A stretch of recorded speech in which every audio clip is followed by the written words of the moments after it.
যারা আল্লাহর পথে চলে, আল্লাহর কথা বলে, আল্লাহকে ভালোবেসে সপেছে জীবন,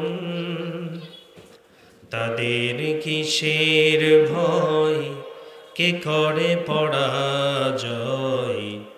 শহীদি তামান্নাতে নাচে তার মন।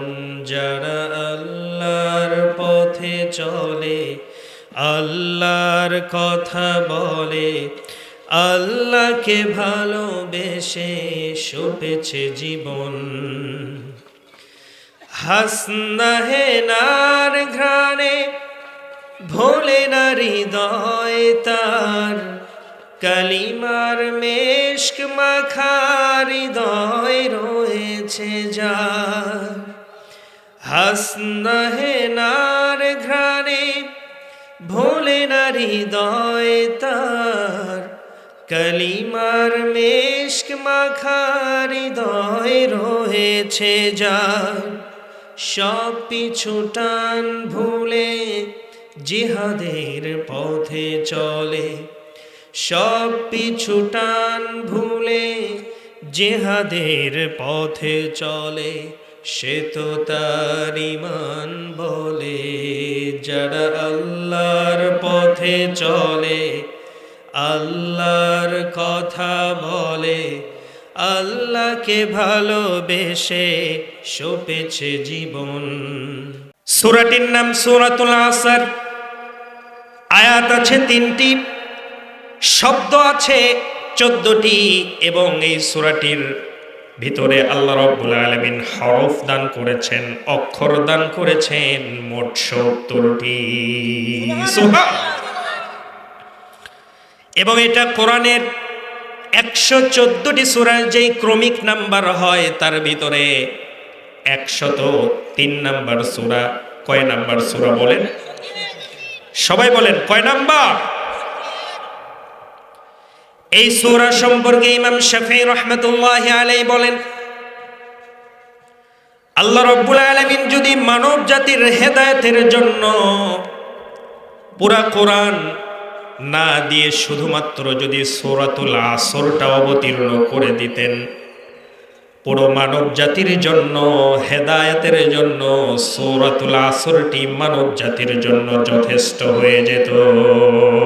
সুবহানাল্লাহ। তাহলে এই সূরাটির দাম আছে না নাই? ছোট মরিচের বেশি ঝাল আছে না? কথা এই কথা আছে না? মরিচ ছোট কিন্তু খুব ঝাল। এই সূরাটি অনেক ছোট, কিন্তু এত বড় ফজিলত আল্লাহ রাব্বুল আলামিন এই সূরাটির ভিতরে দান করেছেন। আমার বন্ধুগণ, এই যে তথ্যগুলো জানলাম, এতে করে আমাদের লাভ আছে না নাই? আছে না নাই? বলেন কি লাভ আছে? আল্লাহর হাবিব বলেন, فَتَعَلَّمَ آيَةٌ مِّن كِتَابِ اللَّهِ خَيْرٌ لَكَ مِنْ أَن تُصَلِّيَ 100 রাকাআহ। সুবহানাল্লাহ বলেন। আল্লাহর হাবিব বলেন, ও আমার উম্মতেরা শোনো, কোন বান্দা যদি আমল করার নিয়ত করে কোরআনে কারিমের একটি আয়াত বোঝার জন্য বসে যায়, কোরআনের দার্সে বসে যায়। আমরা কিসের দার্সে বসেছি বলেন? কোরআনের মাহফিলে বসেছি কোরআন থেকে কিছু শিক্ষা গ্রহণ করার জন্য, ঠিক না ঠিক? আল্লাহর হাবিব বলেন, আমার কোন উম্মত যদি কোরআনে কারিমের একটি আয়াত বোঝার জন্য সে যদি চেষ্টা চালায়, তার আমল নামায় 100 রাকাত নামাজ পড়লে যে সওয়াব হতো তা লিখে দেওয়া হবে। একটু মুখ খুলে বলেন সুবহানাল্লাহ। এটাই শেষ না, আরো আছে। আল্লাহর হাবিব আবু যারকে ডেকে বলছেন, হে আবু যার, শোনো, কেউ যদি, কোনো বান্দা যদি কোরআনের আয়াত বোঝার জন্য বসে যায়, উমিলা বিহি আও লাম ইউমাল খায়রুম মিন আন তুসাল্লিয়া আলফ রাকাআহ, কেউ যদি কোরআনে কারিমের একটি আয়াত বোঝার পরে এখনো আমল শুরু করে নাই, শুধুমাত্র শুনেছে, আমল করার নিয়ত করে বাড়িতে যাবে। এই নিয়ত করার জন্যই আল্লাহ রব্বুল আলামিন ওই বান্দার আমল নামায় 1000 সালাতের সওয়াব দান করে দিবে। না, আপনাদের ব্যাটারি খুব একটা ভালো না। সুবহানাল্লাহ জোরে বলতে হবে, জোরে বলেন সুবহানাল্লাহ। এত বড় কথা, এখানে বসলেন, মাত্র একটা আয়াত যদি শিক্ষার জন্য কেউ কাজ করে, শোনে এবং যদি নিয়ত করে ফেলে এখান থেকে আমি আমল করব, এখনো আমল করে নাই, 1000 রাকাত নফল নামাজ পড়লে যেই সওয়াব হবে, সেই সওয়াব আমার আপনার সবার আমল নামায় দিয়ে দেওয়া হবে। আওয়াজ করে বলবেন তো এখন থেকে? আল্লাহু আকবার বলতে পারবেন না? হ্যাঁ। এবার আসেন এই সূরাটির মূল তাফসীরের দিকে আমরা যাই। অল্প সংখ্যক সময়ে আমি এটা শেষ করার চেষ্টা করব ইনশাআল্লাহ। আমার বন্ধুগণ, আল্লাহ রাব্বুল আলামিন এই সূরার শুরুতেই বলছেন ওয়াল আসর। সবাই আমার সঙ্গে একবার বলেন ওয়াল, সবাই বলেন ওয়াল, ওয়াল আসর, সময়ের কসম। আল্লাহু আকবার বলেন। এটা কোন সময়? এই সময় নিয়ে তাফসীর কারকরা 3টি মতামত পেশ করেছেন। ইমাম সুয়ুতী রাহমাতুল্লাহি আলাইহি তার কিতাবের ভিতরে লিখছেন, এই সময় বলতে আল্লাহ রাব্বুল আলামিন হয়তো দাহারকে বুঝিয়েছেন। আরবিতে দাহার মানে লম্বা সময় যেটাকে বলা হয়, এটাকে দাহার বলে। যুগ বোঝেন না আপনারা? যুগ, যুগ বোঝেন? 12 বছরে 1 যুগ। দাহার মানে হচ্ছে লম্বা সময়, যুগ। ইমাম সুয়ুতী রাহমাতুল্লাহি আলাইহি তার তাফসীর গ্রন্থের ভিতরে লিখেছেন, আল্লাহ রাব্বুল আলামিন হয়তো এই সময় বলতে যুগকে বুঝিয়েছেন, দাহারকে বুঝিয়েছেন। যেমন আল্লাহ রাব্বুল আলামিন বলেন, হাল আতা আলাল ইনসানি হিনুম মিনাদ দাহরি লাম ইয়াকুন শাইআম মাযকুরা। জোরে বলেন আল্লাহু আকবার। আল্লাহ রাব্বুল আলামিন বলেন, মানুষের জীবনে এমন সময় কি অতিবাহিত হয় নাই যেই সময় সে মানুষটির কোনো নাম পরিচয় দেবার মতো কোনো পরিচয় ছিল না। সুবহান। দাহার বুঝিয়েছেন। এটা একজনের মত।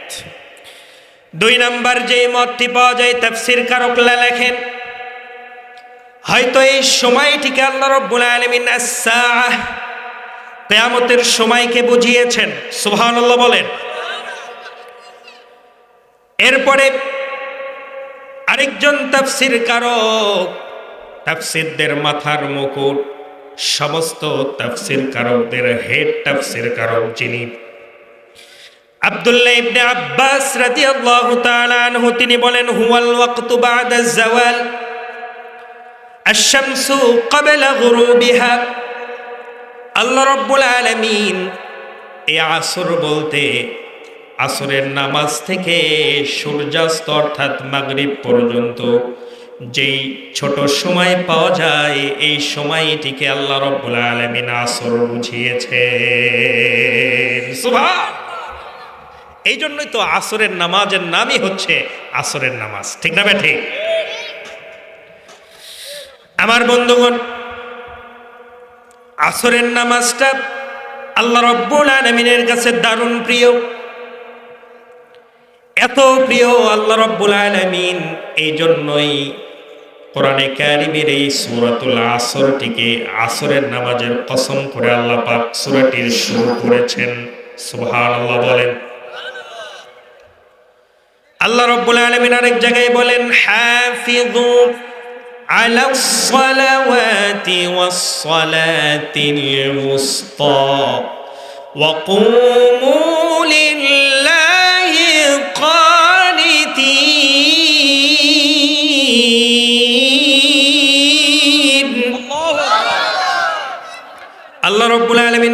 মধ্যবর্তী নামাজের তোমরা গুরুত্ব দাও। হাফিযু আলাস সালাওয়াতি ওয়াস সালাতিল উসতা। মধ্যবর্তী নামাজ বলতে কোন নামাজকে বোঝানো হয় বলেন? প্রথম যেই দিনের শুরুতে নামাজ হয় নামাজটির নাম কি বলেন? ফজরের নামাজ। এরপরে জোহর, এরপরে কি আসর, তারপরে মাগরিব, তারপরে মাঝখানে কোনটা পড়েছে? আসর। এই জন্য আল্লাহ রাব্বুল আলামিন বলছেন মধ্যবর্তী নামাজের হেফাজত করো। তাহলে আসরের নামাজের গুরুত্ব আছে না নাই? আমার দিকে খেয়াল করেন, আমার দিকে খেয়াল করেন। আসরের নামাজের গুরুত্ব আছে না নাই? আমার বন্ধুগণ, এই জন্য আল্লাহ রাব্বুল আলামিন আসরের কসম করলেন। আসরের নামাজের এত গুরুত্ব, কথা বুঝতেছেন আমার? বুঝতেছেন? কিছু নিয়ে যান, কিছু নিয়ে যান। এখন তো ওয়াজ মাহফিলে শুধু হইচই করেই বক্তারা নাই হয়ে যায়। আজকে সূরা আসরটা বোঝেন, একটু বুঝে কিছু বাড়িতে নিয়ে যান। আমার বন্ধুগণ, ফজরের সময় ফেরেশতারা ডিউটি করার জন্য দুনিয়াতে আসেন, ঠিক না ব্যাঠিক? ফজরের সময় যে ফেরেশতারা ডিউটি করার জন্য দুনিয়াতে আসে, এই সমস্ত ফেরেশতাদেরকে আবার আসরের সময় ডিউটি শিপমেন্ট চেঞ্জ হয়ে যায়। রাতে আবার কিছু ফেরেশতা ডিউটি করার জন্য আসরের সময় নামে। আল্লাহু আকবার বলেন। সকাল থেকে আসর পর্যন্ত যে সমস্ত ফেরেশতারা ডিউটি করলো, তারা যখন আসমানে উঠে যায়, আল্লাহ পাক জিজ্ঞেস করেন, ও আমার ফেরেশতারা, আমার বান্দাদেরকে দুনিয়ায় কি অবস্থায় দেখে আসলে? সুবহানাল্লাহ বলবেন না?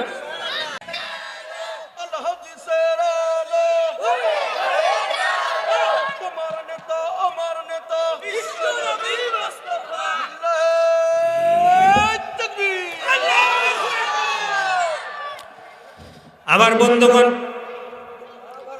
আসরের সময় যে শিপমেন্ট আসমানে উঠে যায়, আল্লাহ রাব্বুল আলামিন জিজ্ঞেস করেন, ও আমার ফেরেশতারা, দুনিয়াতে আমার বান্দাদেরকে কি অবস্থায় দেখে এসেছো? ফেরেশতারা সাক্ষ্য দিয়ে বলে, রব্বুল আলামিন, ফজরের সময় যখন আমরা দুনিয়াতে গিয়েছিলাম, আপনার সেই সমস্ত বান্দারা তখনও ফজরের সালাত আদায় করছিল। আবার যখন আমরা আসমানে উঠে আসলাম, দেখে আসলাম আপনার বান্দারা এখন আসরের সালাত আদায় করছে। আল্লাহু আকবার। কিন্তু আসরের নামাজ আমাদের সবচাইতে বেশি মিস হয়, ঠিক না বে? ঠিক। আসরের নামাজটা বেশি মিস হয়ে যায় আমাদের। আরেকটা নামাজ মিস হয়, কোন নামাজ? ফজর। ফজর এবং আসরের নামাজ মিস হয়ে যায়। আমার বন্ধুগণ, এই দুইটা নামাজ সব থেকে গুরুত্বপূর্ণ নামাজ।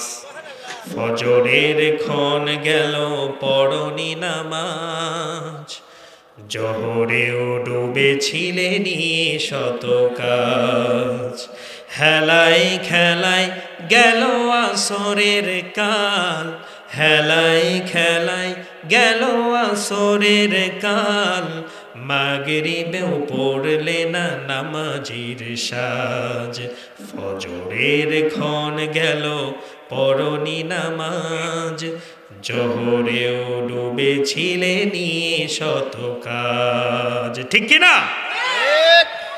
আমার বন্ধুগণ, এই জন্য আসরের নামাজটা দারুণ গুরুত্বপূর্ণ। হযরতে সুলাইমান আলাইহিস সালাম, শোনেন নাই নাম? কথা কয় না, নাম শোনেন নাই?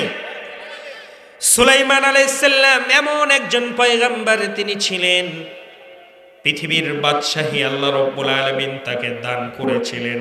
সুবহানাল্লাহ বলেন।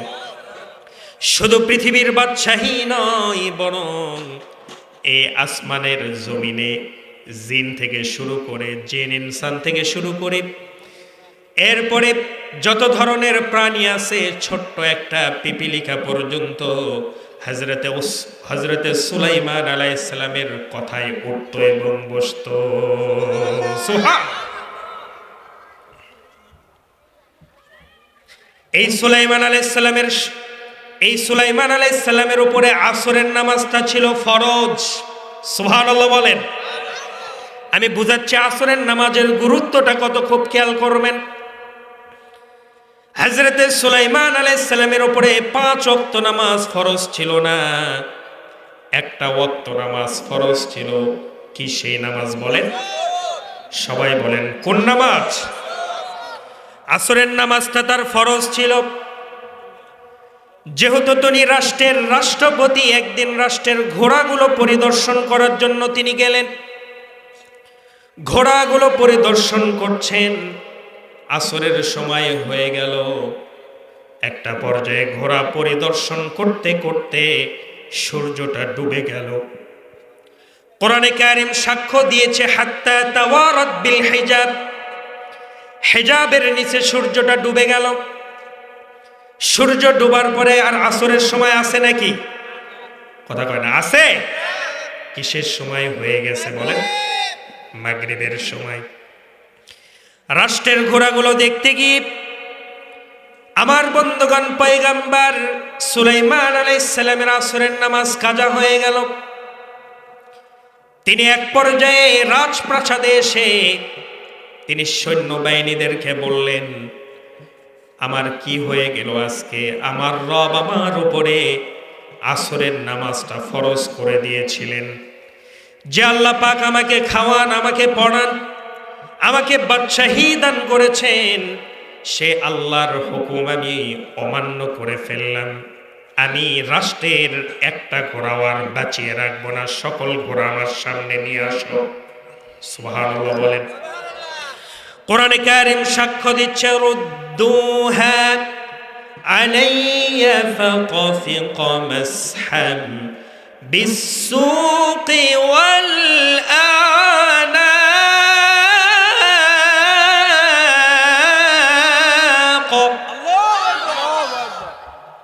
সেই দিন রাষ্ট্রের সকল ঘোড়াগুলো নিয়ে এসে হযরতে সুলাইমান আলাইহিস সালাম সকল ঘোড়াকে হত্যা করে ফেলেছিলেন। আসরের নামাজ কেন কাজা হলো? এরপরে রাষ্ট্রের ভিতরে তার বিরুদ্ধচারণ শুরু হয়ে গেল। সবাই বলতেছে, কি ব্যাপার, সুলাইমান রাষ্ট্রের এত বড় ক্ষতি করে ফেললো। সুলাইমানের উপরে রাষ্ট্রের দায়িত্ব দেওয়া হয়েছে, সে রাষ্ট্রের সম্পদ রক্ষা করবে, উল্টা সে ঘোড়াগুলোকে মেরে ফেললো। সুবহানাল্লাহ বলবেন না? সারা পৃথিবীতে তার বিরুদ্ধে কথা উঠেছে, এরকম কথা। এক পর্যায়ে আল্লাহ রাব্বুল আলামিন ফেরেশতাদের মাধ্যমে তার কাছে পৌঁছায় দিলেন। জিবরাইল আমিন চলে আসলেন, এসে বলছেন, ও পয়গম্বর সুলাইমান, আসরের নামাজের উপরে আপনার এত দরদ, এত মায়া, যেই ঘোড়াগুলো দেখতে গিয়ে আপনি আসরের নামাজ কাজা করে ফেলেছেন, রাগে সেই ঘোড়াগুলোকে আপনি মেরে ফেলেছেন। পৃথিবীবাসী যদিও আপনার বিরুদ্ধে এটার জন্য কথা বলছে, কিন্তু আল্লাহ রব্বুল আলামিন আপনার উপরে খুশি হয়ে গেছে। সুবহানাল্লাহ। আল্লাহ রব্বুল আলামিন আপনাকে 4টা পুরস্কার দান করেছেন। সুবহানাল্লাহ বলেন। আসরের নামাজের প্রতি আপনার এত দরদ, এত মায়া, এত ভালোবাসা, 4টা পুরস্কার হযরতে সুলাইমান আলাইহিস সালাম আল্লাহ রব্বুল আলামিন আপনাকে দান করেছেন। তার ভিতরে 1 নাম্বার পুরস্কার হলো, আল্লাহ পাক বলছেন, ও সুলাইমান, তুমি তো পয়গম্বর, তুমি তো নবী, কিয়ামতের কঠিন ময়দানে তোমাকে নামাজ তরককারী নবী হিসেবে আমি কিয়ামতের ময়দানে তুলতে চাই না। নামাজ কাজা করেছো, এই আসামি করে আমি তোমাকে কিয়ামতের মাঠে তুলতে চাই না। ও সুলাইমান, আসরের নামাজের প্রতি দরদ দেখিয়েছো, আজকের সূর্যটাকে আমি তোমার জন্য আবার আসর বানায়া দিলাম। 1 নাম্বার পুরস্কার। দেখেন আসরের নামাজকে ভালোবেসে তিনি কি পুরস্কার পেলেন। 2 নাম্বার পুরস্কার, ও সুলাইমান, যেহেতু তুমি রাষ্ট্রের ঘোড়াগুলোকে মেরে ফেলেছ, রাষ্ট্রের চিঠি, রাষ্ট্রের বিভিন্ন মাল সামানা এক গোত্র থেকে আরেক গোত্রে পাঠানো হচ্ছিল এই ঘোড়াগুলো দিয়ে, ঘোড়াগুলোকে তুমি মেরে ফেলেছ। সুলাইমান চিন্তা করো না, আমি তোমারে ঘোড়ার বদলে আমি তোমার জন্য যানবাহন দিয়ে দিলাম। সুবহান, সিংহাসন আমি তোমাকে দান করলাম। বলেন আল্লাহু আকবার। কেমন সেই সিংহাসন ছিল? কোরআনে কারীম সাক্ষ্য দিচ্ছে, ওয়ালি সুলাইমানার রিহা গুদুহা শাহরুন ওয়া রাওয়াহুহা শাহর ওয়া আসালনা লাহু আইনাল কিতর। জোরে বলেন আল্লাহু আকবার। রাষ্ট্রের ঘোড়াগুলো মারার জন্য আমি তোমাকে এমন সিংহাসন দান করলাম, যেই সিংহাসন সকাল থেকে নিয়ে মাগরিব পর্যন্ত 1 মাসের পথ অতিক্রম করবে। সুবহান। এবং মাগরিব থেকে নিয়ে সকাল পর্যন্ত, সন্ধ্যা থেকে সকাল পর্যন্ত, ও সুলাইমান তোমার এই সিংহাসন 1 মাসের পথ অতিক্রম করবে। এর মানে হচ্ছে 24 ঘন্টায় 2 মাসের পথ অতিক্রম করতে পারত হযরত সুলাইমান আলাইহিস সালামের বিমান। আল্লাহু আকবার বলেন। 3 নাম্বার পুরস্কার তোমাকে দিলাম, ও সুলাইমান, এই প্লেন চালাতে গিয়ে, এই জাম্বো জেট বিমান চালাতে গিয়ে, সিংহাসন আকাশে উড়াতে গিয়ে তোমার পেট্রোলের দরকার নেই, অকটেনের দরকার নেই, ডিজেলেরও দরকার নেই, কোনো তেলের দরকার নাই। বাতাস তরঙ্গ, ইথার তরঙ্গ আমি তোমার অনুগত বানায়া দিলাম। সুবহান। বাতাস ইথার তরঙ্গ দিয়ে আজকে আমাদের সিম কোম্পানিগুলো কোটি কোটি টাকার মালিক, ঠিক না ব্যাঠে? প্রধান অতিশয় সিম কোম্পানি দুনিয়াতে কোটি কোটি টাকা ইনকাম করছে এই বাতাসের মাধ্যমে, ঠিক না ব্যাঠে? এইটা কোথা থেকে এসেছে? যে হযরত সুলাইমান আলাইহিস সালামের কাছ থেকে তথ্য এসেছে যে বাতাস দিয়ে অনেক কিছু করা যায়।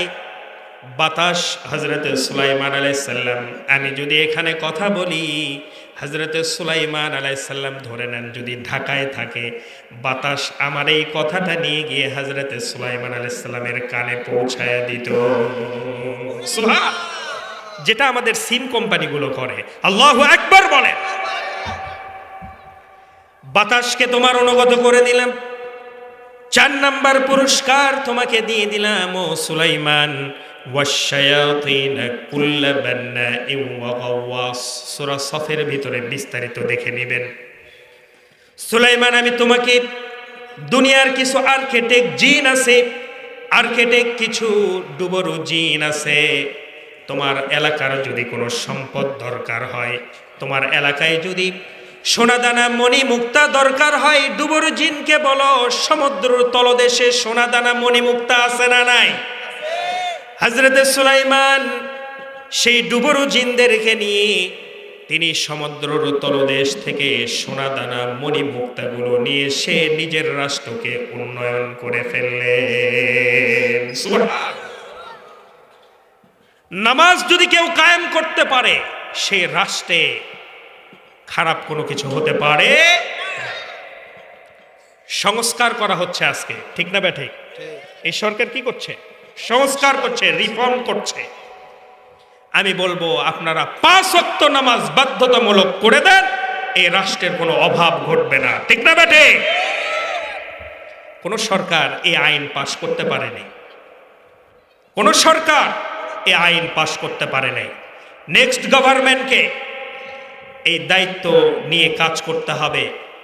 ইসলামী দলগুলোকে কাজ করতে হবে, জনগণকে বলতে হবে আমাদেরকে যদি ভোট দাও, নেক্সট পার্লামেন্টে যদি যাই, নামাজকে আমরা বাধ্যতামূলক ফরজ বিধান করে দেব।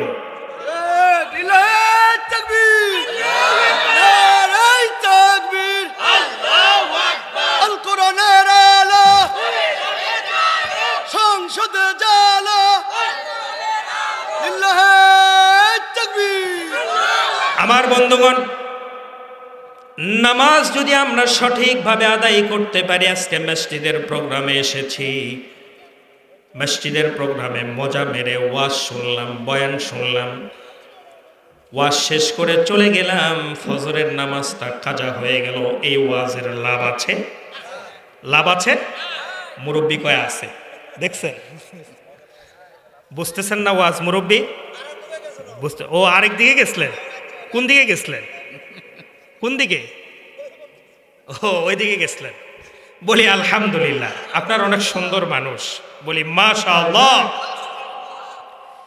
আমার বন্ধুগণ, সূরাতুল আসর, আসরের নামাজের কসম আল্লাহ পাক করলেন। এই আসরের নামাজ যেই জিনিস দিয়ে আল্লাহ রাব্বুল আলামিন কসম করেছেন, এটাকে ওয়াওয়ে কাসমিয়া বলে। সুবহানাল্লাহ বলেন।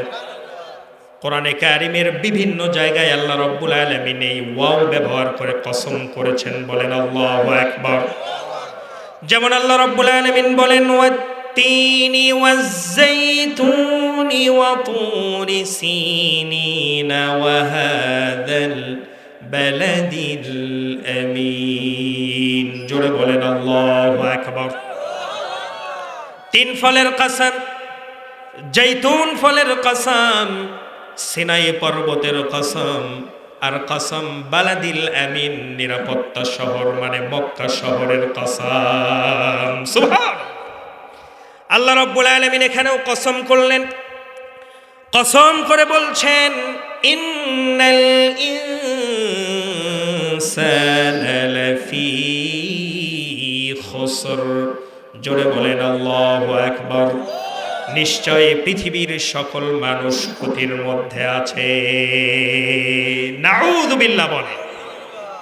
আল্লাহ রাব্বুল আলামিন এখানে মুসলমানদেরকে বলেন নাই, মুনাফিকদেরকে বলেন নাই, মুশরিকিনদেরকে বলেন নাই, ইহুদিকে বলেন নাই, খ্রিস্টানদেরকেও বলেন নাই।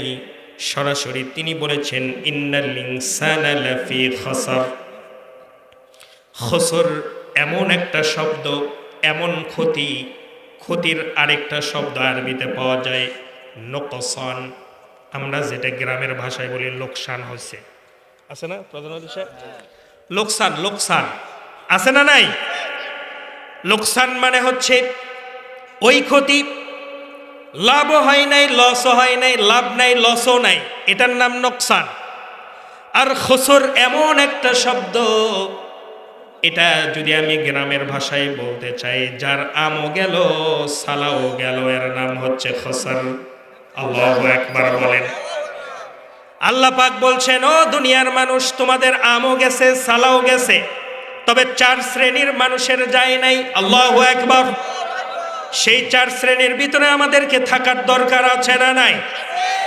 কোন সেই চার শ্রেণী? আল্লাহ রাব্বুল আলামিন বলছেন ইল্লাল্লাযীনা আমানু ওয়া আমিলুস সালিহাতি ওয়া তাওয়াসাউ বিল হক ওয়া তাওয়াসাউ বিস সাবর।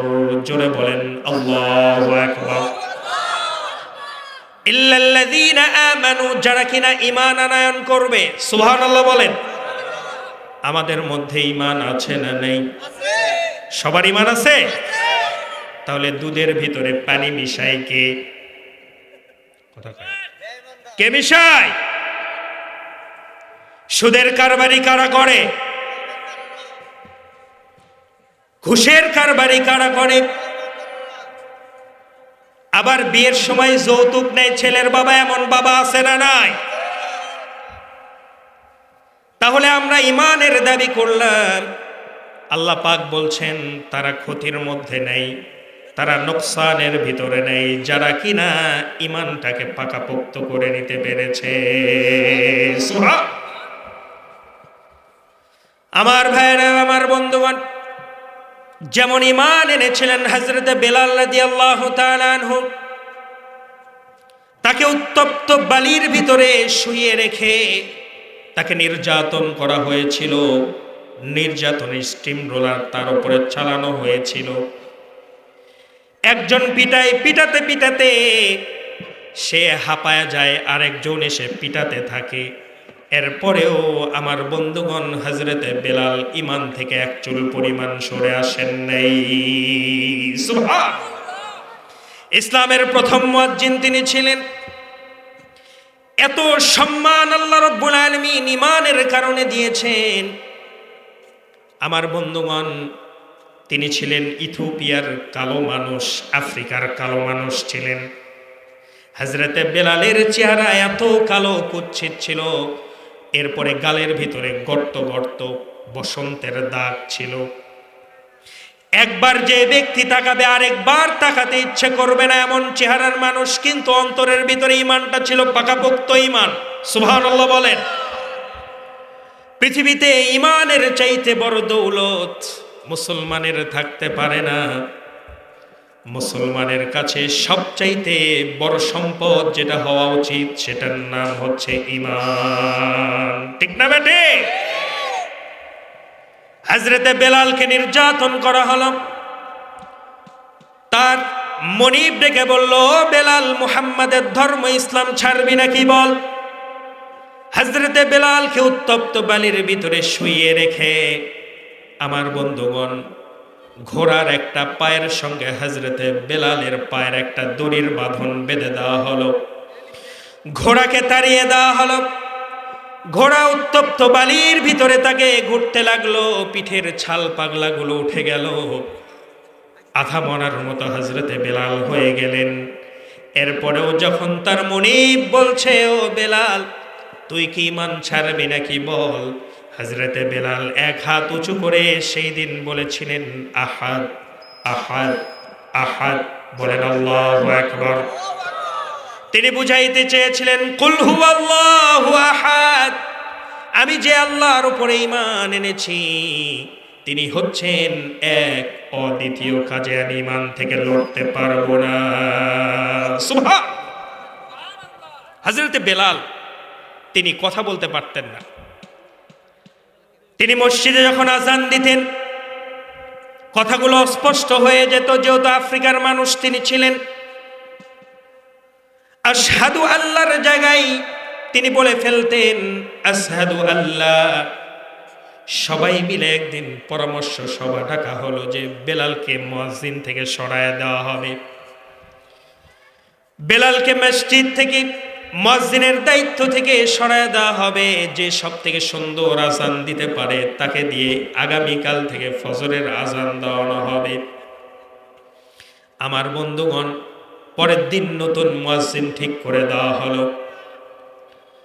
পরের দিন সকালবেলা ফজরের আযান দিয়ে দিল, কিন্তু ফজরের সময় আর হয় না। আল্লাহু আকবার বলেন। সাদা রেখা না বের হওয়া পর্যন্ত ফজরের সালাত পড়া যায় না। সাদা রেখার সেই দিন বের হয় না। জিবরাইল আমিন চলে আসলেন, ডাক দিয়ে বলছেন, ইয়া রাসূলুল্লাহ, আজকে আপনার মসজিদে নববীর আযান আরশে আজিমে পৌঁছায় নাই। আল্লাহু আকবার।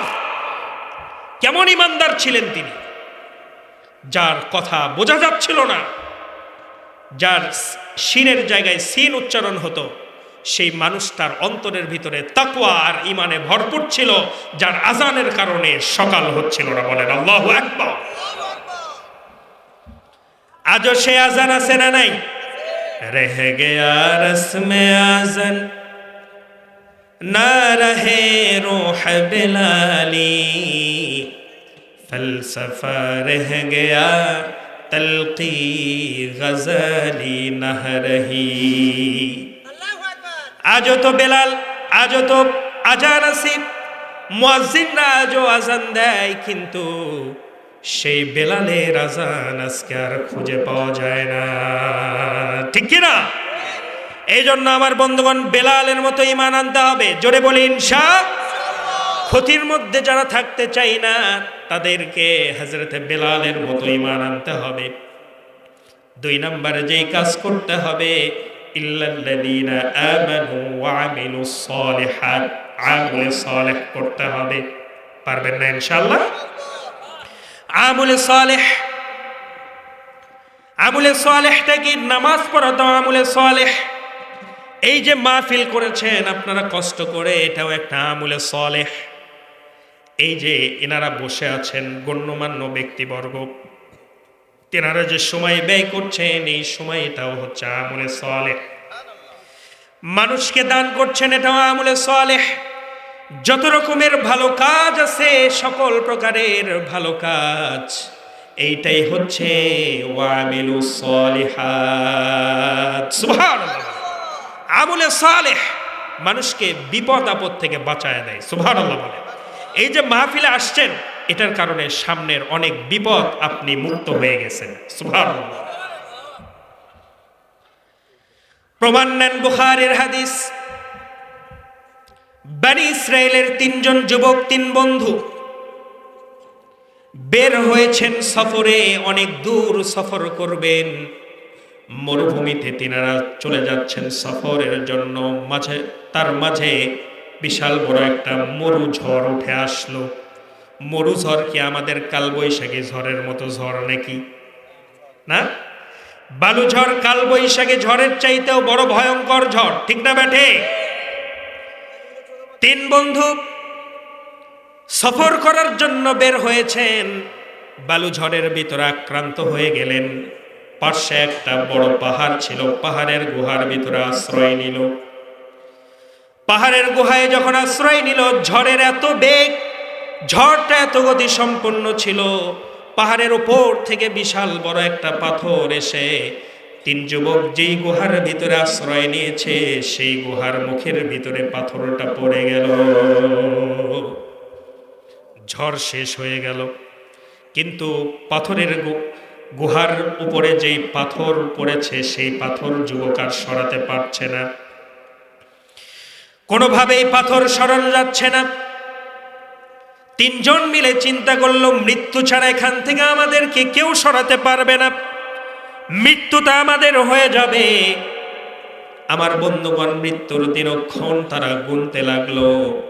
এর ভিতরে একজন বলল, আমরা তো জীবনে মোটামুটি কিছু ভালো কাজ আমাদের আছে, কিছু আমলে সালেহ আমাদের আছে।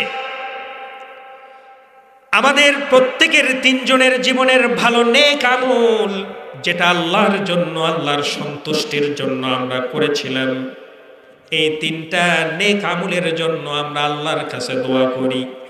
পৃথিবীর কোনো মানুষ যদি আমাদেরকে বাঁচাতে নাও পারেন, একজন বাঁচাতে পারেন, তিনি কে? আরো জোরে, তিনি কে? প্রথম জন হাত তুলে দোয়া করছেন। তিনি দোয়া করছেন, রব্বুল আলামিন, জীবনে আমি তেমন কোনো আমল করতে পারি নাই, কিন্তু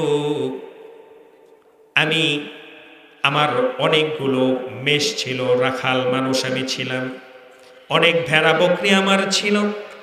প্রত্যেক দিন আমি বিকেল বেলা করে যখন আমি ভেড়ার দুধ দহন করে আমি বাড়িতে যেতাম, আমার ছোট ছোট বাচ্চা ছিল, ছোট বাচ্চাগুলো দৌড়ে দুধ খাওয়ার জন্য আসতো, কিন্তু আমি আমার ছোট বাচ্চাদেরকে আগে দুধ পান করাই নাই। আমি বাড়ির ভিতরে গিয়েছি, আমার বৃদ্ধ মা, আমার বৃদ্ধ বাবা ছিল, আমি সর্বপ্রথম প্রত্যেক দিন দুধ দহন করে এনে আমি আমার বৃদ্ধ মা বাবাকে খাইয়েছি। সুবহানাল্লাহ। মা বাবাকে সম্মান করার দরকার আছে না নেই?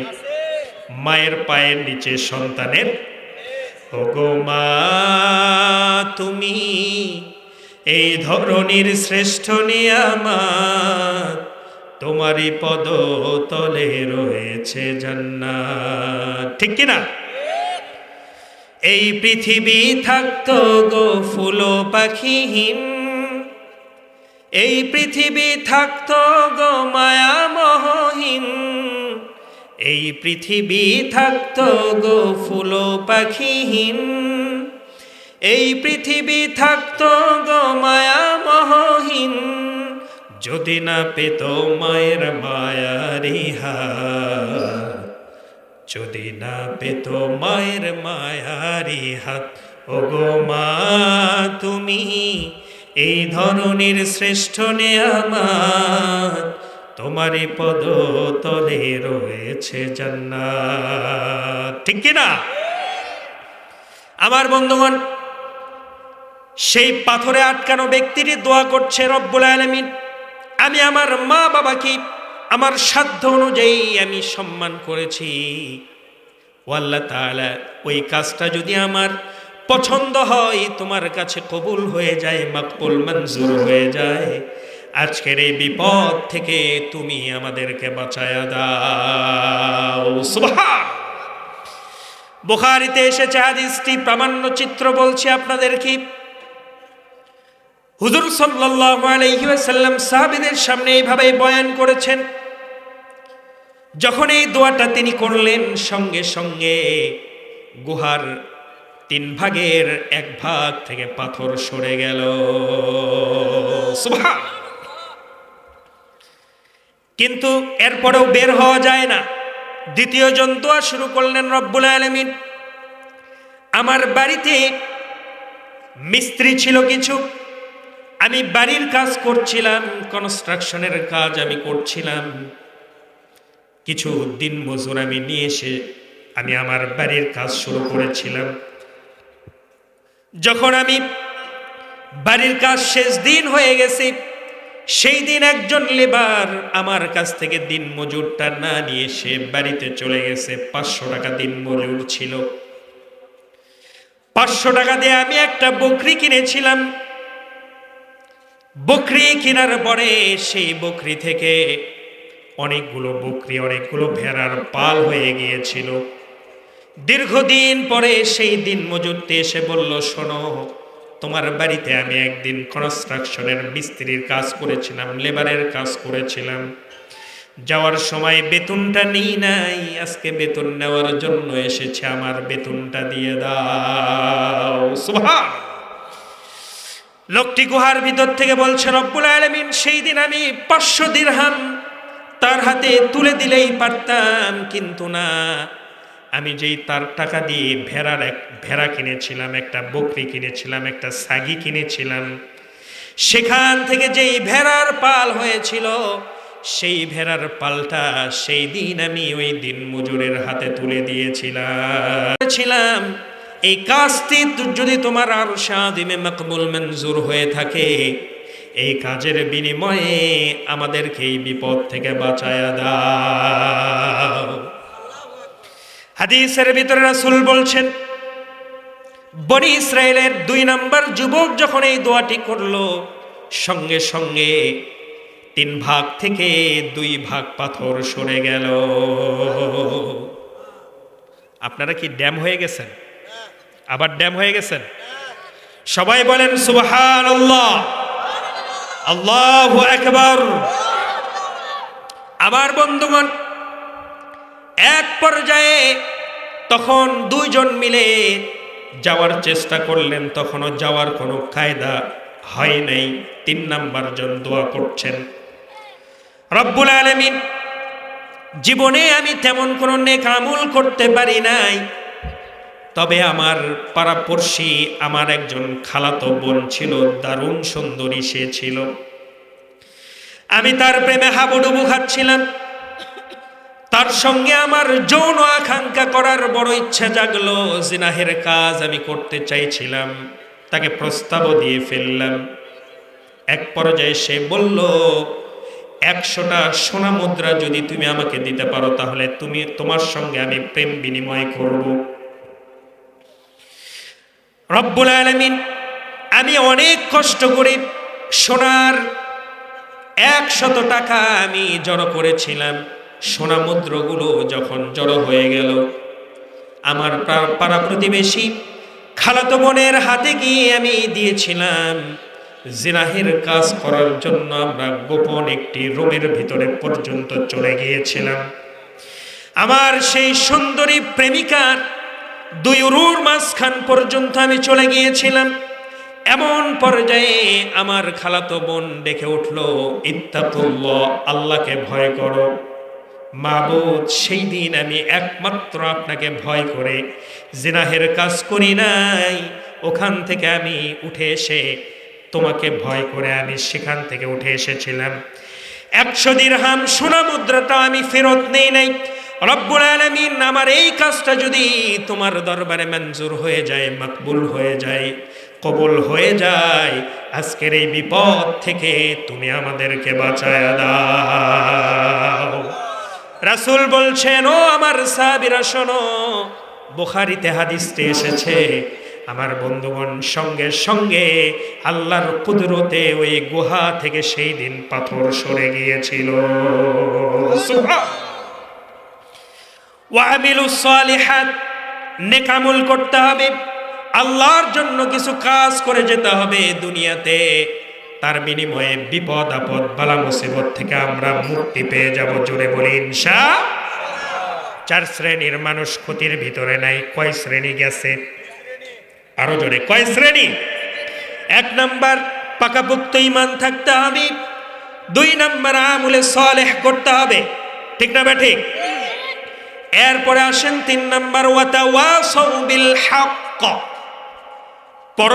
পরস্পরকে সত্যের দাওয়াত দিতে হবে। আল্লাহু আকবার বলেন।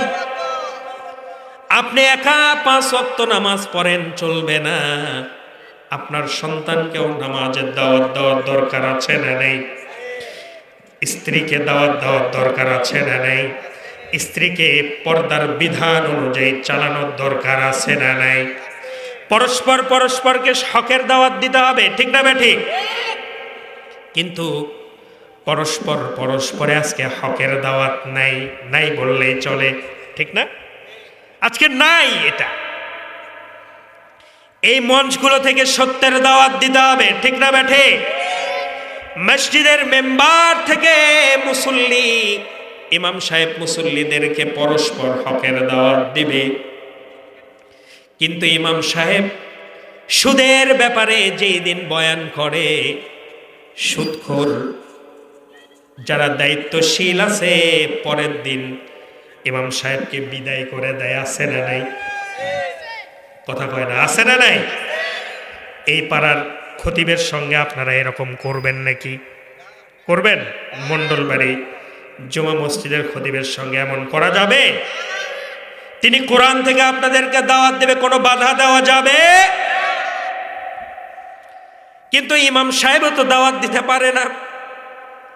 যখন কিনা ইমাম সাহেব চলে যায় সুদের ওয়াজ রেডি করে, সামনে দেখে কেশিয়ার বসা, 2 দিন পরে বেতনের তারিখ, সুদের কথা আর বলতে পারে না, কবর আর আসমানের কথা বলে জুমার নামাজের বয়ান শেষ করে দেয়। আছে না নাই? আপনাদের জন্য এটা হয়, এটা ইমাম সাহেবের দোষ না, ঠিক না বেটে? মাহফিলের মঞ্চে সত্যের দাওয়াত হবে, মসজিদের মেম্বার থেকে সত্যের দাওয়াত হবে, এলাকার মেম্বার সাহেব সত্যের দাওয়াত দিবে, পৌরসভার মেয়র সত্যের দাওয়াত দিবে, এলাকার এমপি সত্যের দাওয়াত দিবে, সর্বোপরি বাংলাদেশের জাতীয় সংসদ থেকে পরস্পরকে সত্যের দাওয়াত দিতে হবে, ঠিক কিনা? আল্লাহ পাক বলছেন, ক্ষতির ভিতরে তারা নাই যারা পরস্পরকে সত্যের দাওয়াত দেয়, ঠিক না ঠিক? এই জন্য আজকে আমাদের বইয়ের সিলেবাসের ভিতরে ডারউইনের মতবাদ আছে না নাই? আমরা নাকি আগে বানর ছিলাম, প্রধানমন্ত্রী সাহেব বুঝছেন? বানর থেকে নাকি আমরা আসছি। নাউজুবিল্লাহ বলেন, নাউজুবিল্লাহ বলেন। ডারউইনের এই কথাটা আমাদের বইয়ের ভিতরে দেওয়া আছে। এটা কি সত্যের দাওয়াত হলো? সত্যের দাওয়াত এটা কোরআনের ভিতরে নাই। আমরা কোত্থেকে আসছি? সুবহানাল্লাহ বলেন। এই সত্যের দাওয়াতগুলো আমাদের সিলেবাসের ভিতরে অন্তর্ভুক্ত করার দরকার আছে না নাই? আমাদের দেশে সহশিক্ষা আছে না নেই? ছেলে এবং মেয়ে একসাথে পড়াশোনা করে, পড়া থেকে বের হয়ে যে বট গাছের নিচে 2 জনে বসে পড়ে, আছে না নাই? এগুলো বন্ধ করতে হবে না? বন্ধ করতে হবে না এগুলো? ঢাকা বিশ্ববিদ্যালয়ে 2টা হবে, একটা হবে বয়েজ বিশ্ববিদ্যালয় আর একটা হবে গার্লস বিশ্ববিদ্যালয়, ঠিক না বেঠে?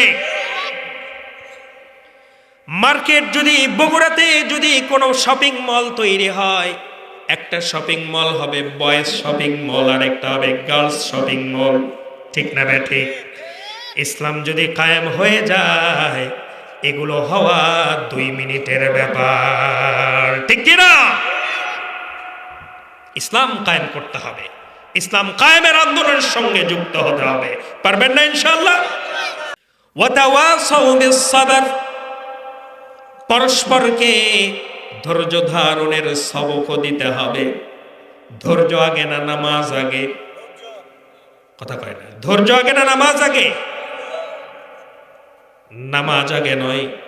আপনি যদি ধৈর্য ধারণ না করতে পারেন, নামাজ আপনি কোনোদিন পড়তে পারবেন না, ঠিক কি না?